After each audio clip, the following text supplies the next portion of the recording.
طرز تهیه سکنجبین و شربت خیار و سکنجبین. مواد لازم: شکر 2 پیمانه، آب 1 پیمانه، نعنای تازه 1 دسته، سرکه سفید 1/4 پیمانه، خیار 2 عدد. روی شعله بالا داخل یک قابلمه شکر و آب رو اضافه کنید و اجازه بدید به جوش بیاد. نیازی نیست در قابلمه رو بذارید. بعد از اینکه به جوش اومد شعله رو کاملا کم بکنید و دیواره های قابلمه رو با استفاده از یک قلممو به آب لیموی تازه آغشته کنید تا شکرک نزنه. سپس دسته نعنای تازه و شسته شده رو به قابلمه اضافه بکنید.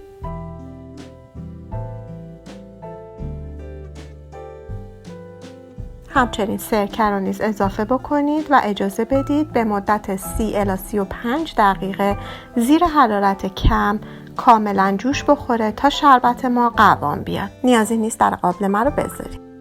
بعد از 35 دقیقه که کاملا شربت قوام اومده، قابلمه رو از روی اجاق بردارید.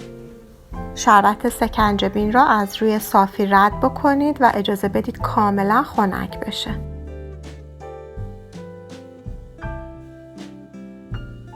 برای درست کردن شربت خیار و سکنجبین 2 عدد خیار رو رنده درشت بکنید و یا رشته رشته بکنید.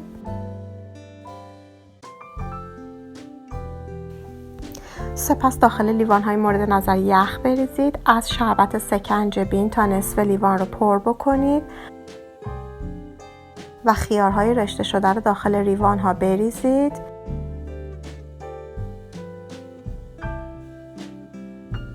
چند عدد لیموی حلقه شده نیز به لیوان ها اضافه بکنید و آب خنک رو داخل لیوان ها پر بکنید.